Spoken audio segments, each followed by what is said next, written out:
When it comes to going on a backpacking adventure, it's better to do it alone. And I don't mean you'll be alone the whole time. I just mean you leave alone when you leave your home. You're going to meet tons of people along the way, and trust me when I tell you, it'll be the opposite of lonely. Yeah, the fear of being lonely is one of the most common reasons I've heard when it comes to solo traveling. This stops people from solo traveling. It's that they're scared that they'll be alone. That's the biggest reason to not do it. Yeah, but that's the opposite, right? Yeah. When you go to a hostel, there are so many fellow backpackers. Yeah. You go for breakfast together, you go for lunch together, you go for dinner together, you go out together, you climb a mountain together, do the most crazy sightseeing, and you make the most beautiful memories, and you do it all together and not by yourself. Yeah, and it's like, even for the most introverted people, trust me, like, it's not as hard as you think to make some friends when you're out backpacking and solo traveling. Like, I'm not the most extroverted person in the world. Like, I'll go sit down in a hostel. If you sit down in a hostel, someone's going to introduce themselves to you, or all you have to say is, "Hi, my name's Dayton." I know it's easier said than done, but that's all it takes, and people will be so open. Yeah, it might feel weird when you would do exactly the same thing when you would be at home, like randomly somewhere in the city. You won't walk up to someone and say, "Hey, my name is Derek." But when it comes to traveling and you are on the other side of the world, you're not the only one that is there by themselves, right? Most people are solo traveling too. Most people are solo traveling. Like in a backpacker hostel, almost everyone's a solo traveler. Yeah. Like 90% of people, right? So yeah, with saying hi, you actually also are helping them too. Because they want friends as well. Exactly. And they're all open-minded people. They're like-minded like you. Exactly. When it comes to backpackers, everyone is like an open book. You can talk to everyone. It's really easy to express your emotions. When you feel sad, you can just tell someone who you just met for like 10 minutes, "Oh, I'm sad, can I talk to you?" When you're happy, because you graduated your last exam and you're here when you're traveling, you can just like tell everyone, "Yes, I got it, I made it," and everyone will be happy for you. Because the nice thing is, it sounds kind of harsh, but you know those people, you won't see them for the rest of your life.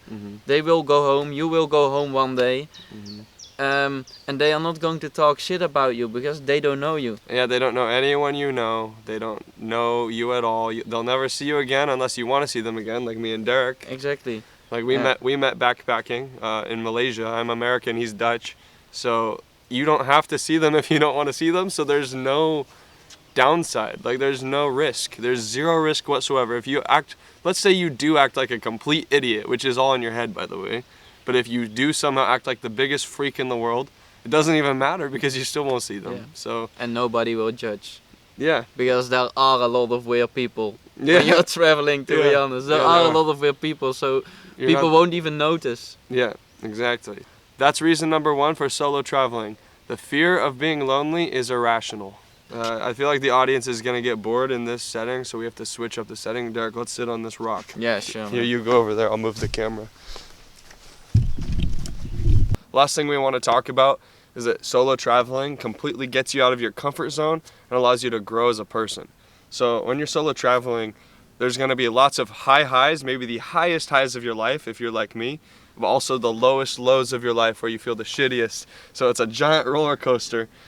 And if that scares you, then that means you need to go, because you need to face your fears, and that's how you're going to grow as a person. You know, you're going to go through the craziest roller coaster of your life, up and down, up and down, up and down, and then on the end of it, you're going to come out as a person who can tackle any situation in life. Exactly. Because you know that you have the confidence to know that you have gone through that before. Right.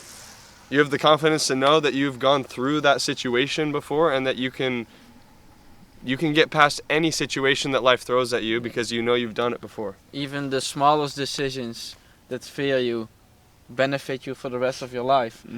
Literally, for me, like personally, for me, really expanding my comfort zone was just diving into the deep, go to the other side of the world, experience local culture, experience the local cuisine, and it literally makes your comfort zone bigger and bigger. Mhm. And it's actually the reason why I'm standing here right now, like a year Mhm. ago, filming and recording myself just in the middle of nowhere, and there are people, just someone biking by, just watching me. Like a year ago, that would be far out of my comfort zone, Mhm. and now it's fine. I like it. Yeah. It feels right. Yeah. So Yeah, that's good. And yeah, you're gonna run into problems like you might get sick, or you might fall on your moped 8 times like him, or or the thing is, it's the cliche is true. If you're not failing, you're not learning, and that's how you go forward in life, is by fucking up and getting up and continuing.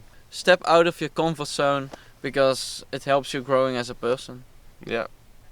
And I think that's all, guys. Thank you so much for watching. Yeah. If you like these type of videos, tell us. If you hate these type of videos, also tell us. But either way, please like and subscribe. Yes.